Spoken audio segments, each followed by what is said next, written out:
시골에서 농사는 일상이고요. 주요 수입원입니다. 논농사의 시작은 논에 물을 대는 것이라고 배웠습니다. 그런데 어느 해 가뭄이 심하게 들어서 논에 물을 대지 못한다면 어떻게 될까요?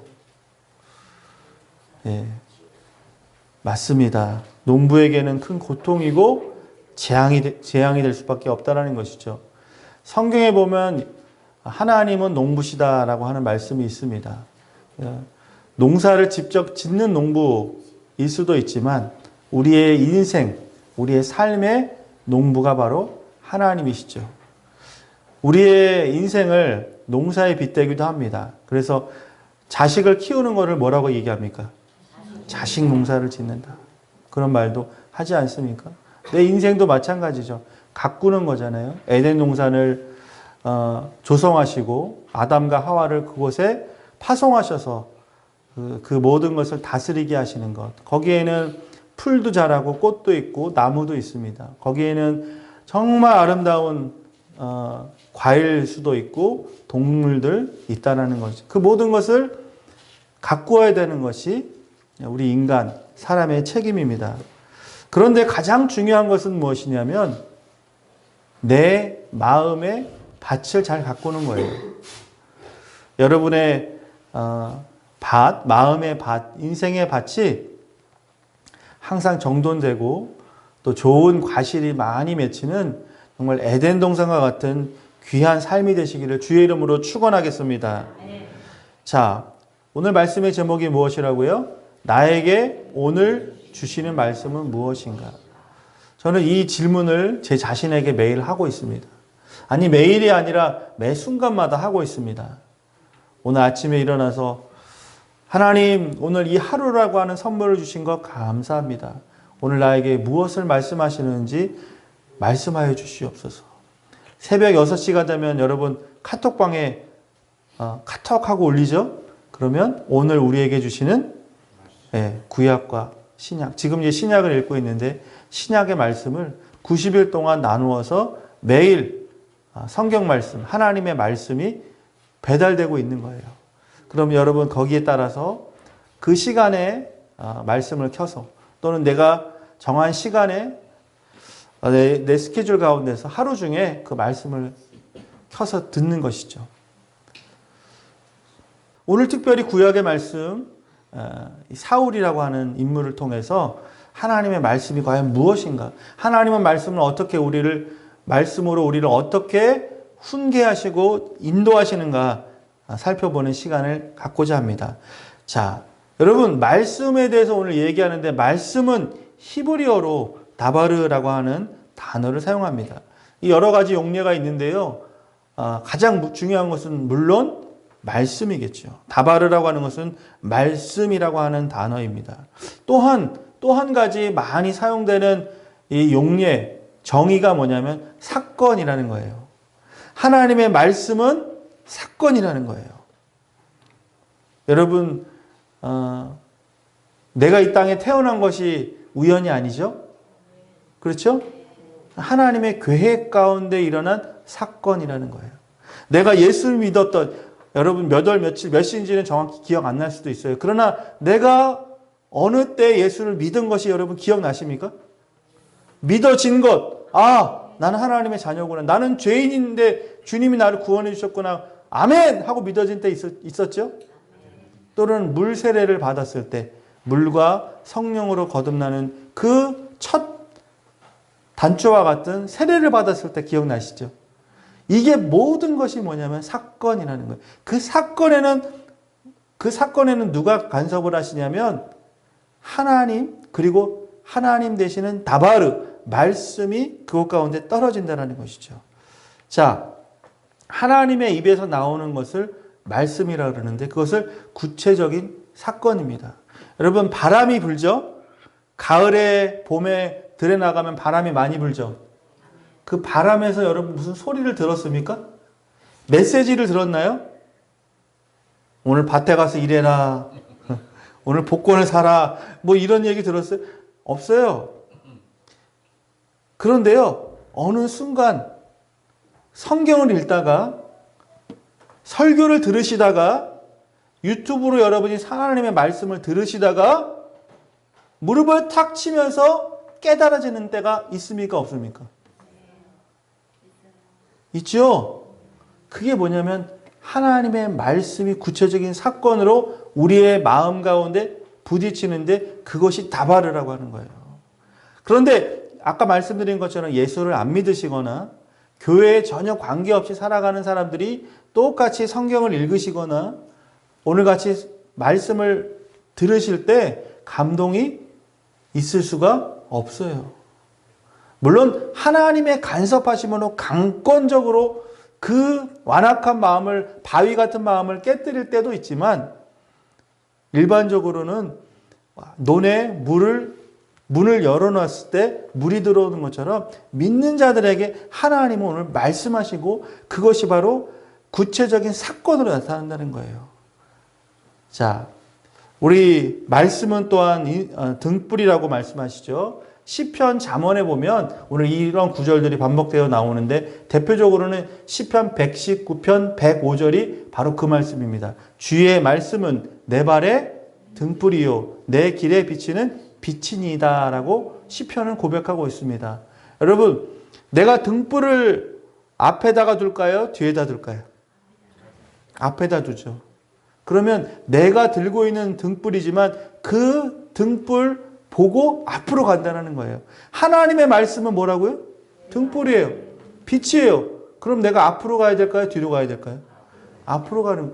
그러면 어쩔 때는 오른쪽으로 가기도 하고 좌편으로 가기도 하고 내 길을 인도하는 것이 다바르 말씀이라는 거예요. 여러분, 이 등불이 꺼진 사람은 어떨까요? 멈춰 있는 거겠죠. 아니면 딴 길로 가겠죠. 낭떠러진데도 그걸 보지 못하고 떨어지겠죠. 그렇죠? 이렇게 하나님의 말씀이라는 거는요, 내 발의 등불이요 빛이라는 의미가 바로 내 길을 안내하고 내 가는 길을 주님께서 보호하신다고 하는 의미예요. 그러니까 여러분, 말씀 없이 살 수 있어요, 없어요? 하루도 살 수가 없는 거예요. 하루가 아니라 1분 1초도 하나님의 말씀이 아니고서는요, 우리는 양처럼 귀가 어둡고 눈이 어둡고 무지해가지고 그냥 앞만 쫄쫄쫄쫄 따라다니다가 웅덩이에 빠져서 정말 그 강도에게 빼앗겨서 생명이 위태한 그런 존재가 바로 저와 여러분 인간, 사람이라는 거예요. 오늘 말씀에 보면 사울이라고 하는 인물이 나오죠. 근데 이 사울과 항상 대조되는 인물이 누구냐면 다윗이라는 거예요. 여러분, 근데 다윗은 완벽한 사람이 아니었어요. 저와 여러분과 다르지 않는 사람이었어요. 실수하기도 하고 넘어지기도 하고 죄를 짓기도 하고 거짓말도 하기도 하고 부족함이 넘치는 사람, 다윗 같은 사람. 바로 그 다윗은 하나님께 왜 인정을 받았는가? 몇 가지 예가 있죠.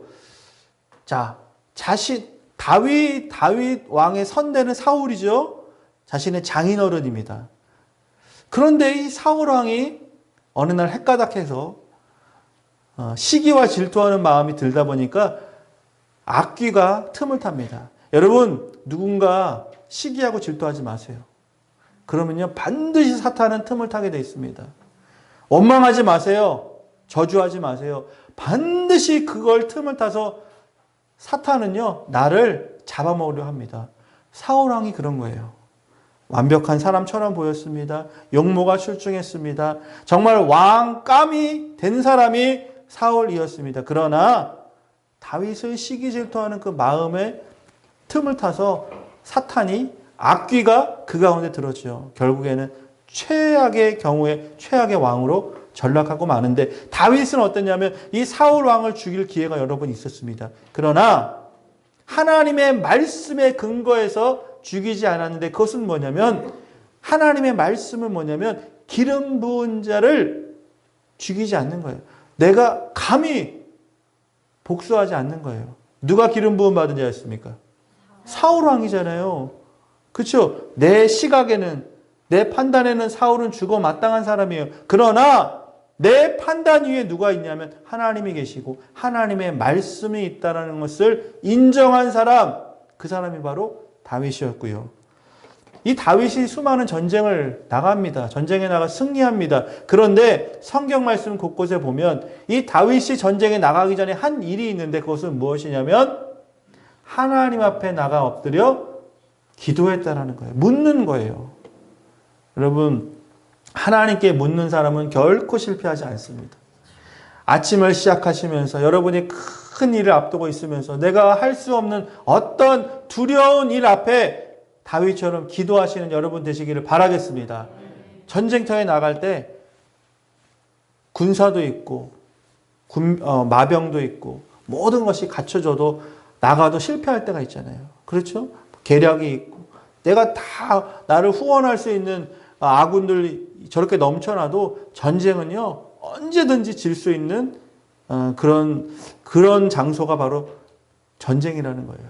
그런데 반대로요. 아무것도 없이 물맷돌 5개 들고 나가서 골리앗 앞에 섰을 때 뭐라고 말합니까? 너는 칼과 단창과 방패로 내게 나오거니와 나는 만군의 여호와 하나님의 이름으로 나가노라. 이 하나님이 그 다윗이 전쟁 나가기 전에 뭐 한다 그랬죠? 기도한다 그랬죠. 그 기도의 응답은 뭐였을까요? 내가 너와 반드시 함께하며 너는 반드시 승리할 것이다 라고 하는 그 말씀을 덧입고 나간 거예요, 여러분. 사울의 갑옷은 사울은 너무 크다 보니까 다윗은 어린 소년이고 맞지가 않잖아요. 벗어둡니다. 그러나 하나님의 말씀의 갑옷을 입은 거 아닙니까? 사울의 칼도 찰 수가 없잖아요. 골리앗과 같은 병기를 다룰 수가 없잖아요. 그러나 하나님의 말씀으로 나는 나간다 할 때 그 하나님의 말씀의 검이 그 골리앗보다 더 강한 능력이 되었다는 거예요. 여러분, 우리가 세상을 어떻게 이깁니까? 우리가 어떻게 세상 앞에 당당히 살아갈 수 있습니까? 이것도 없고 저것도 부족하고. 그러나 여러분, 다윗처럼 전쟁에 나갈 때, 어려운 일을 앞둘 때, 내가 어떤 일을 시작할 때 그 작은 일지라도 하나님 앞에 기도하는 다윗과 같은 사람 되시기를 축원합니다. 그것의 결정체가 뭐냐면 시편 19편 10절의 다윗의 고백이에요. 여러분 잘 아시는 말씀입니다. 여호와의 말씀은 정금보다 더 사모하며 꿀과 송이꿀보다 더 단이다. 이게 무슨 말이에요? 하나님의 말씀은요, 그 세상에 어떤 가장 당도가 높은, 가장 정말 먹음직스러운, 나를 기쁘게 하는 꿀송이보다 하나님의 말씀이 더 나에게 유익하고 더 기쁘고 나를 정말 신나게 하고 나를 즐겁게 하고 나에게 힘을 주고 나에게 능력을 주는 그것이 바로 뭐라고요? 하나님의 말씀이었다라고 시편 19편 10절에 다윗은 고백하는 거예요. 여러분을 기쁘게 하는 것이 무엇입니까? 여러분의 하루를 정말 유쾌하게 하는 일이 무엇일까요? 저는 그 모든 것 중에 하나님의 말씀이 되시기를 축원하겠습니다. 여러분 너무나 육신적으로 피곤해요. 마음으로 영적으로도 너무 다운돼서 아무것도 하기 싫은 그런 때 있지요. 그런데 오늘 힘들지만 하나님의 말씀을 펼치는 거예요. 하나님의 말씀을 열어보는 거예요.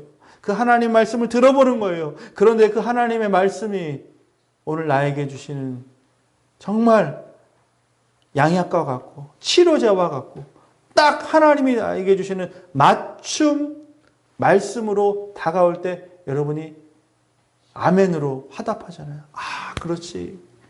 내가 그럼에도 불구하고 용서해야지. 아니야. 나는 이 죄악 빨리 끊어내야지. 하나님이 기뻐하시는 것이 무엇일까? 하면서 등불을 켜고 딴 길로 가지 않고 주님이 말씀하시는 길로 갈 수가 있다는 거죠. 여러분, 사울은 여러 가지로 장점이 많은 사람이었습니다. 그렇기 때문에 초대 왕이 된 것이죠. 아말렉과의 전쟁이 있었습니다. 하나님의 말씀은 이 모든 것을 진멸하라. 그러니까 하나도 남기지 말고 다 죽이라는 것이 하나님의 말씀이었어요. 그런데 전쟁이 이기고 보니까 무엇이 보였냐면 좋은 양이 보였어요. 좋은 소가 보였어요. 여러분, 죄라는 것이 뭔지 아세요? 내 눈에 좋아 보이는 거예요. 그러나 거기에 덧붙여서 하나님은 원치 않는 게 죄라는 거예요. 물론 내가 좋은 것 사고 좋은 음식 먹는 것 하나님도 기뻐하세요. 그러나 그 전제는 뭐냐면 하나님이 그것을 기뻐하느냐 기뻐하지 않느냐예요. 내가 성령 충만하면요 하나님이 좋아하시는 것을 내가 하게 돼 있어요. 그러나 은혜가 떨어지고 말씀이 내 가운데 떠나면 사울처럼 진멸하라는 그 말씀은 뒤로 가고 좋아 보이는 양, 좋아 보이는 소가 그것이 눈에 들어오는 거예요. 결국에 어떻습니까? 사무엘상 15장 23절 말씀에 사무엘 선지자는 이렇게 사울 왕을 향해서 이렇게 말씀합니다. 왕이 여호와의 말씀을 버렸으므로 여호와께서도 왕을 버려 왕이 되지 못하게 하셨나이다. 여러분, 이 얼마나 무서운 말씀입니까? 내가 하나님의 말씀을 취하면 하나님도 나를 붙잡아 주시고 도와주시고, 사울왕처럼 내가 하나님의 말씀을 소홀히 여기고 하나님의 말씀을 읽지 않고 하나님의 말씀대로 살아가지 않으면 우리도 사울왕처럼 하나님이 우리를 작게 보시는 거예요. 천하게 보시는 거예요. 하나님이 우리를 잊어버리시는 거예요. 왕이 되지 않게, 이제 왕으로 세웠지만 왕이 된 것을 후회하시는 그런 일들이 오늘 그 아말렉과의 전쟁 가운데서 좋은 양, 소를 숨겨두는, 살려두는 그 일로 말미암아 되었다라는 것이죠. 여러분, 전 세계에서 가장 많이 팔리는 베스트셀러 책이 뭡니까? 잘하시네요. 그래요. 지금도 그래요. 그런데 가장 안 읽히는 책은 또 뭘까요? 그렇습니다. 근데 여러분, 성경책만 요즘 있는 게 아니죠. 스마트폰을 여시면 성경 앱 없는 성도가 어디 있습니까? 그렇죠? 우리 이렇게 좋은 환경에서 TV 연결해가지고 성경을 읽기도 하고 그렇습니다. 성경이 넘쳐나요. 하나님의 말씀은요, 내 주변에 눈만 돌리면 손가락 몇 번만 누르면 하나님의 말씀은 어디든지 내가 들을 수 있고 그 말씀을 묵상할 수 있고 그 말씀대로 살아갈 수가 있지만, 여러분이 대답하신 것처럼 읽히지 않고 잊어버린 바 되는 그런 것이 바로 성경이죠. 여러분, 뉴스 보십니까? 뉴스 보세요? 뉴스도 안 보세요? 와, 대단한 용기입니다. 뉴스도 보세요, 여러분. 세상이 어떻게 돌아가고 있는 건지. 유튜브 보십니까? 네. 유튜브 안 보는 사람은 없을 거예요, 아마. 재테크 하십니까? 여러분, 건전한 오락도 즐기십니까? 부동산 정보도 여러분 귀를 기울이십니까? 그런데 여러분, 정작 오늘 살아계신 하나님의 말씀, 나에게 꼭 주시기 원하시는 준비된 그 말씀, 나에게 정말 떠먹여주기 위해서 그 엄마가 아기 쫓아다니면서 말씀 하는데도 내 입을 탁 막아버리는 그런 모습이 우리의 모습 아닐까요? 그것을 내가 먹기만 하면, 문만 열어놓으면 오늘 하나님의 말씀이 그냥 그 생동감 있고 살아있고 역사하시는, 나를 살리는 하나님의 말씀이 지금 내 옆에 지금 있는데 나는 지금 문을 쾅 닫아두고 있는다면, 오늘 이 시간부터 하나님의 말씀의 문을, 내 마음의 귀를 활짝 여시기를 바라겠습니다. 열왕기하 22장에 이런 사건이 있습니다. 남유다 요시야 왕 시대에 예루살렘 성전은요, 종교적인 형식으로 넘쳐났습니다. 제사를 매일 드립니다. 매번 드립니다. 모든 종류의 제사를 하나님 앞에 드립니다. 성전은 유지되었습니다. 그러나 성전을 수리하던 중 어떤 하나의 사건이 일어납니다. 그 사건은 뭐냐면, 저기 한 구석터기에 하나의 책을 발견하는데, 그 책이 무엇이냐면 하나님의 말씀이 담겨진 율법책이었다는 거예요. 충격적인 사건이었습니다. 여러분, 이 성전이 발견된 곳이 어디냐면 하나님의 임재를 상징하는 성전 안이었다는 거예요. 그냥 많은 책들 중에 발견했는데 그 우연한 책이 아니라 어떤 책이었다고요? 율법책, 하나님의 말씀이 담겨져 있는 성경 말씀이었다는 거예요. 먼지가 수북해요. 아무도 돌아보지 않기 때문에 그냥 버려진 것 같은 그 책이 거기에 감춰져 있었어요. 여러분 주일날만 성경 가져오십니까? 그래서 어떻게 해야 돼요? 먼지를 툭 털어야 되잖아요. 구약에 있는 건지 신약에 있는 건지 아직까지 미스테리인 아주 그런 성경도 있지 않습니까? 여러분 하루에 한 번 이상 오전 오후에 하루에 2번 아니 밥 하루에 몇 끼 드십니까? 아 그래요. 갑자기 금식을 하시는데 하루에 3끼는 드시잖아요. 그러면 아침에 성경 한 장, 점심에 한 장, 저녁에 한 장. 이러면 여러분 이런 내가 루틴을 계속 만들어가는 거예요. 그러니까 정형화된 내 나름대로의 영적인 좋은 습관을 만들어가는 거예요. 누가 만든 걸 내가 따라가는 게 아니라 내가 만드는 거예요. 여러분 문자 친구나 자녀나 가족들끼리도 많이 보내시죠. 그 문자의 내용들 중에서 내가 좋아하는 성경 구절 하나 보내준다면 어떨까요? 그러니까 누가 어느 집사님은 항상 나랑 카톡을 할 때 문자를 할 때 성경 말씀을 보내줘. 여러분 그것만큼 큰 선물이 있을까요? 그렇죠? 아까 말씀드린 대로 딱 나에게 맞춤 내가 원했던 그 정말 한의학의 대가 있는 어떤 그 사람이 혈자리를 보고 딱 한 방 놨는데 그냥 내 몸이 죽었다가 살아나는 것처럼 하나님의 말씀은 마치 그와 같은 거예요. 다 죽어가고 다 포기하고 아무것도 아닌 인생 가운데 한 방에 그 말씀, 한 구절의 말씀, 한 단어의 다바르 하나님의 말씀이 죽었던 나를 살리고 그 막혔던 혈이 콱 풀리는 역사가 하나님의 말씀이라는 거예요. 여러분 하루에 루틴을 반드시 만드시기 바랍니다. 나는 아침에 눈 뜨자마자 성경 읽어. 여러분 그런 분 계시죠? 저는 그런 분은 하나님이 그냥 너무너무 이뻐하실 것 같아요. 내가 하나님이라고 가정을 하면 난 그런 분이는 매일 업고 다닐 것 같아요. 여러분의 일상 가운데서 빈틈을 만들지 마세요. 그 빈틈은요 누구든지 들어올 수 있는데 때로는 사탄이 공격할 수 있는 빈틈이 될 수 있다는 거예요. 사울에게 그렇게 했던 것처럼 여러분이 그 인생의 공백, 빈틈을 하나님의 말씀으로 오늘부터 채우시기 바랍니다. 그래서 90일이 이제 끝나가잖아요. 제가 고민이 그거예요. 90일이 끝나면 우리 성도님들을 어떻게 또 하나님의 말씀으로 계속 인도할까? 그 논에 물을 대듯이 또 새로운 물, 또 새로운 생수를 어떻게 공급할까? 저의 고민입니다. 여러분, 저의 고민인 동시에 여러분도 하나님의 말씀, 오늘 나에게 주시는 하나님의 말씀이 무엇일까? 말씀이 지금 내리지 않아. 그럼 내가 하나님의 말씀을 어떻게든지 찾아서, 어떻게든지 방법을 내서, 어떻게든지 시간을 만들어서 그 짧은 시간이라도 그 부스러기 같은 시간이어도 그것을 하나님의 말씀으로 채우려고 몸부림치는 사람은요, 여러분, 죄질 시간이 없는 거예요.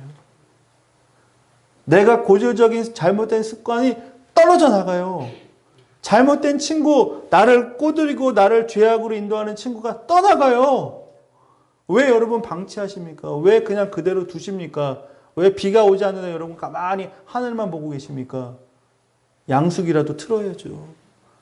그렇죠? 강에 가가지고 물이라도 떠다가 내 논에 물을 채워야죠.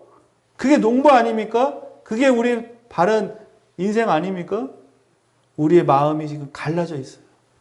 하나님의 말씀이 없으니까. 하나님의 말씀, 내 마음의 밭이 그냥 쩍쩍 갈라져도 여러분 그냥 아이고 그러려니 하면서 사십니까? 아니에요. 오늘부터 여러분의 마음의 밭을, 마음의 논을 하나님의 생명 되시는 말씀으로 가득가득 채우시기를 주의 이름으로 축원하겠습니다.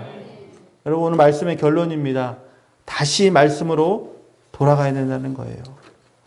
여러분 하나님의 말씀은 액세서리가 아닙니다.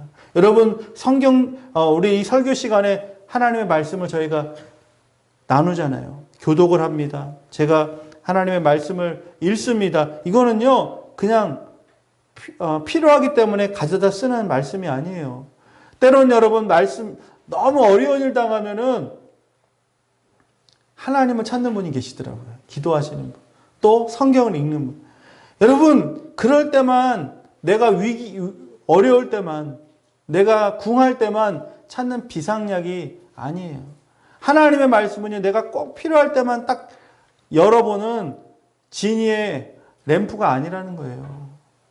매일 우리가 밥을 먹듯이, 매일 물을 마셔야 살 수 있듯이, 아니, 매일 공기를 흡입해서 내 폐가 그냥 건강하게 계속적으로 산소가 공급돼서 생명이 유지되듯이 하나님의 말씀은 이렇게 공기처럼 산소처럼 우리의 폐를, 우리의 영적인 내 오장육부를 건강하게 하는 것이 유일하게 하나님의 말씀인 것을 다시 한번 마음에 새기시기를 바라겠습니다.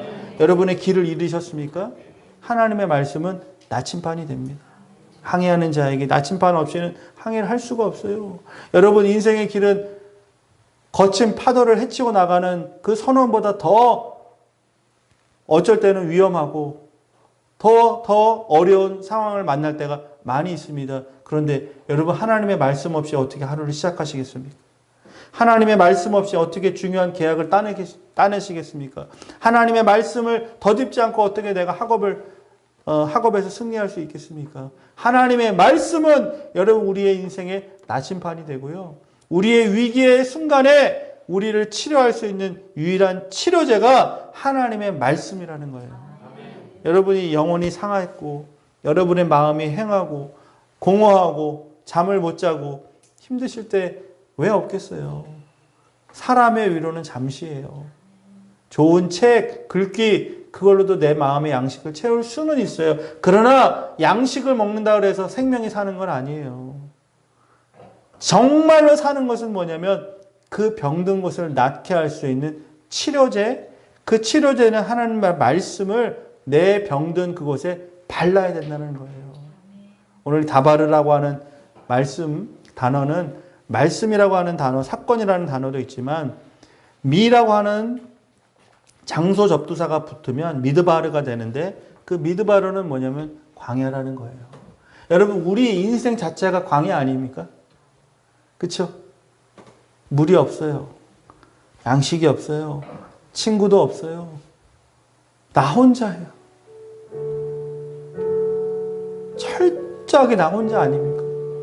믿을 사람 없어요. 광야 같은 인생 우리 살아가요. 그런데 미드바르 그 광야에 누가 계시냐면 다바르 하나님의 말씀이 있다는 거예요. 그러면 40년 광야에서 끝난 것이 아니라 그 광야 가운데서 하나님의 말씀으로 가나안으로 인도받는 놀라운 축복은 반드시 다바르 하나님의 말씀을 체험한 사람만 가나안으로 갈 수 있다는 거예요. 광야로 끝나는 인생이 많습니다. 이 세상에서 고생해도 천국 못 가는 사람 많습니다. 착하게 산다고요? 죄 안 짓고 산다고요? 다 광야에서 끝나는 거예요. 다바르 하나님의 말씀을 체험하고 그 하나님의 말씀을 먹은 사람, 그 사람만이 가나안 복지에 갈 수 있습니다. 오늘 나에게 주시는 하나님의 말씀은 무엇인가? 이 질문을 여러분 하루에도 끊임없이 주님 나라 이를 때까지 계속적으로 주님 앞에 묻고 나만의 루틴, 나만의 하루의 생활 가운데 어떻게 하나님의 말씀으로 내 빈 곳을 채울 수 있을까 몸부림쳐 나갈 때 하나님께서 가장 좋은 곳으로 채워주시고 치료해 주시고 인도해 주실 줄 믿습니다.